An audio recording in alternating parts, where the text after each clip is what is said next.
Good morning every one. میں شکر گزار ہوں خداوند کی کہ آج کی صبح خداوند نے ہم سبوں کی زندگی میں بخش دی ہے، جس میں ہم ایک نئے پروگرام کا آغاز کرنے والے ہیں. اور اس چینل کو شروع کرنے کا مقصد یہ ہے کہ ہم ان لوگوں کو جو ابھی تک گناہ کی دلدل میں پھنسے ہوئے ہیں ان کو بائبل کی تعلیم کے ذریعے موٹیویٹ کریں اور نجات تک لے کے آئیں. اور اس چینل کا نام ہم نے چوز کیا ہے بائبل سروے آفیشیل کے نام سے. ابھی پاس صاحب سے درخواست کروں گی کہ وہ اس چینل کا انٹروڈکشن کروائیں اور لوگوں کے بارے میں انٹروڈیوس کروائیں. جی، مسیح یسوع میں آپ سب کی سلامتی ہو. جیسے کہ بہت سارے جانتے ہیں کہ پہلے ہمارا چینل جو تھا 2022 میں اور 23 میں بائبل سروے ٹی وی، تو اس کی دراصل آئی ڈی نہیں مل رہی، تو پھر ہم نے بائبل سروے آفیشیل کیا ہے. اور اس میں پروگرام کا نام جو ہے، ابھی سسٹر پوچھ رہی تھی کہ جی آپ کے پروگرام کا نام کیا ہے، تو جی سسٹر ہمارے پروگرام کا نام ہے سنو اور سمجھو. اگر آپ اس کو پڑھتے ہیں متی میں بھی اور مرکز میں آپ کے لیے مرکز کا حوالہ جو ہے وہ پڑھ دیتا ہوں. تو مرکز میں جو لکھا ہے 7 باب کی 14 آیت میں، اور وہ لوگوں کو پھر پاس بلا کر ان سے کہنے لگا، تم سب کیا ہے، تم سب میری سنو اور سمجھو. تو سسٹر میں یہ سمجھتا ہوں کہ خادم الدین نے بہت بڑے بڑے پیغام سنائے ہیں، لیکن شاید ہم نے سنے ہیں اور سمجھے نہیں. تو میری خواہش ہے کہ ہم اس کو سمجھیں، سنیں اور سمجھیں. دوسرا مددگار نہیں آتا تو ہم اس دلدل سے، اس گڑھے سے باہر نہیں نکل سکتے.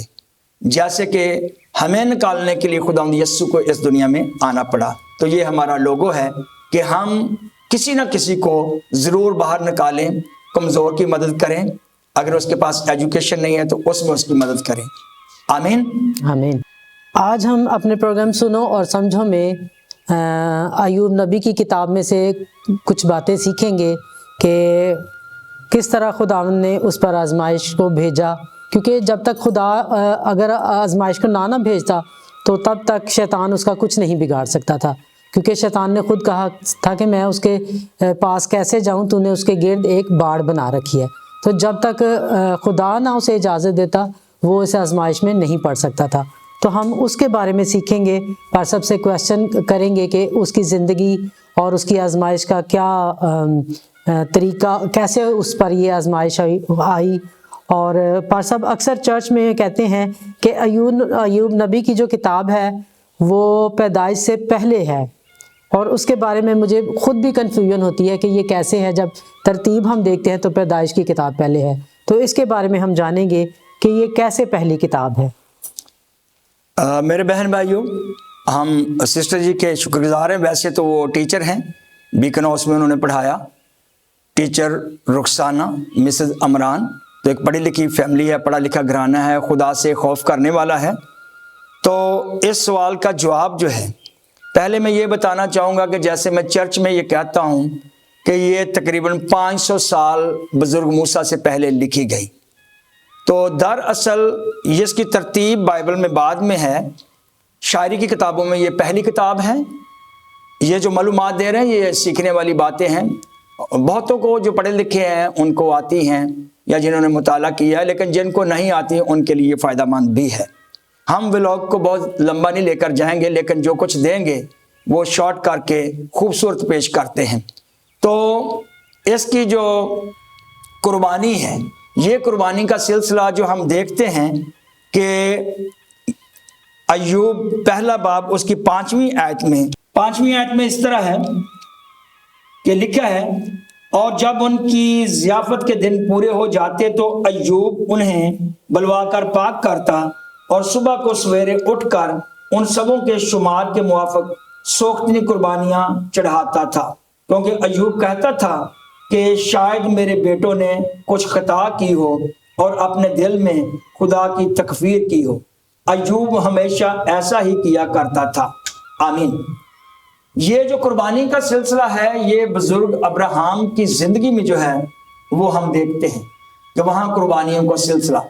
ویسے تو قربانی کا سلسلہ باغ عدن میں شروع ہو جاتا ہے کہ جب بزرگ ہمارے باپ بزرگ آدم اور اماں حوا جب ان سے غلطی ہوئی تو اس وقت ہی جو انہوں نے لباس پہنا تھا وہ تو آپ کو پتہ ہی ہے کہ انجیر کے پتے تھے، اور چمڑے کا لباس جو تھا وہ خداوند نے ان کو پہنایا، اور چمڑے کا لباس ایک قربانی کو ظاہر کرتا ہے۔ تو قربانی کا سلسلہ اتنا خوبصورت ہے، قربانی کا سلسلہ ایک ایسا خوبصورت سلسلہ ہے جو یسوع مسیح کی قربانی تک لے کر جاتا ہے۔ تو قربانیوں کا سلسلہ بزرگ ابراہم کی زندگی میں دیکھتے ہیں، پھر ایوب نبی کی زندگی میں دیکھتے ہیں۔ تو اس لیے جو خداوند کے بڑے عظیم اور بڑے عظیم تر، کہیں گے عظیم تر خادم ہیں، انہوں نے جو نچوڑ نکالا ہے وہ یہ نکالا ہے کہ بزرگ ایوب جو تھے وہ تقریباً 500 سال بزرگ موسیٰ سے پہلے تھے۔ اس لیے اس دھرتی پر پہلی کتاب سسٹر جی جو پہلی کتاب اس دھرتی پر وہ ایوب نبی کی ہے۔ ترتیب میں بے شک یہ تھوڑی سی آگے ہے۔ آپ کو میں ایک اور بتاتا ہوں، میں نے آپ کو یہ سکھایا ہوا ہے کہ پوری بائبل میں 2 بگننگ ہیں۔ ایک ہے پیدائش پہلے باب کی پہلی آیت میں، اور ایک ہے یوحنا کی انجیل پہلے باب کی پہلی آیت میں۔ حالانکہ جو یوحنا کی انجیل میں ہے، جو پیدائش میں ہے، وہ in the beginning God created the heavens and the earth، لیکن یہ پہلے والی نہیں ہے، یہ دوسرے والی ہے، لیکن ہم اس کو پہلے پڑھتے ہیں۔ یوحنا کی انجیل میں جو ہے وہ یہ ہے In the beginning was the word and the word was with God and the word was God۔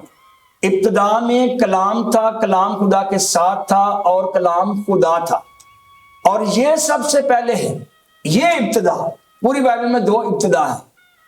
ایک پیدائش پہلے باب میں، ابتدا میں خدا نے آسمان اور زمین کو پیدا کیا، بنایا نہیں بھائی، یہ بھی آگے بہت بڑی سائنس ہے، ٹھیک ہے، کیونکہ اس سے ظاہر ہوتا ہے کہ زمین کو بنے ہوئے ہزاروں سال ہو گئے ہیں۔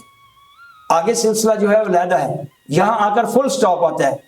تو ایوب نبی کی کتاب جو ہے وہ اس دھرتی پر پہلی کتاب ہے۔ آپ کا دوسرا سوال تھا کہ اس سے ہم کیا سیکھ سکتے ہیں۔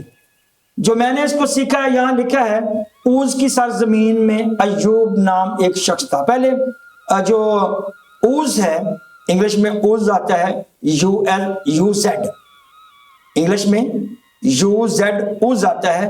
یہ ادوم کی جگہ ہے، جو اسو بزرگ یعقوب کا بھائی، یہ اسو کی سرزمین، ادوم کی سرزمین، اور اس دھرتی پر یہ لکھی گئی۔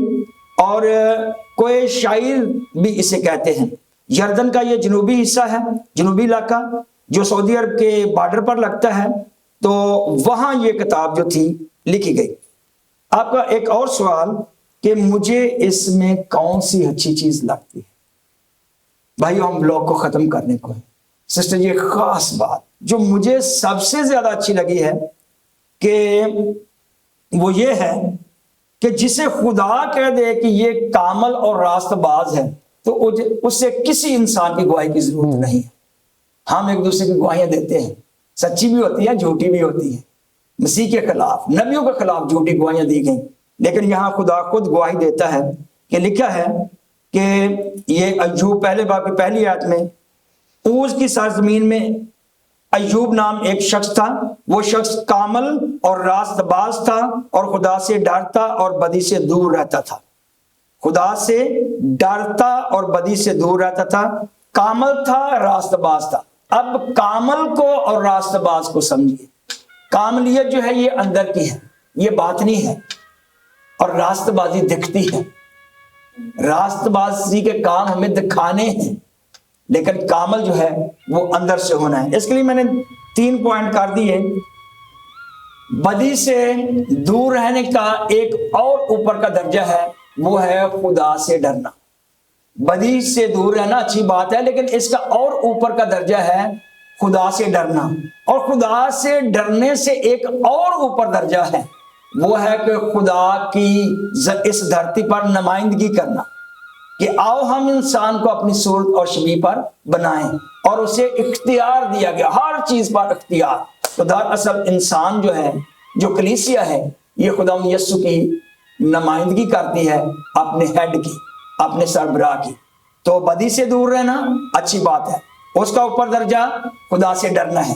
اس کا بھی اوپر کا درجہ جو ہے وہ یہ ہے کہ ہم اس کا اس دھرتی پر اظہار کرتے ہیں. جی سسٹر, کوئی اور اس میں چاہتے ہیں کہ ٹھیک ہو گیا میرے خیال میں؟ ٹھیک ہے. اچھا سسٹر, ایک سوال جو آپ نے کیا, اس کا مواد کیا ہے؟ اچھا, اس کا مواد بڑا خوبصورت ہے. اس کا مواد یہ ہے کہ خدا کے جو نیک لوگ ہیں, نیک بندے ہیں, وہ دنیا میں دکھ سہتے ہیں. اور ایوب نبی کی زندگی میں جو دکھ آئے لیکن برکت بھی ملی. اور اس میں ہم دیکھتے ہیں کہ اصلی دکھوں کا حصہ جو ہے وہ پولس رسول دکھاتے ہیں اپنی زندگی میں.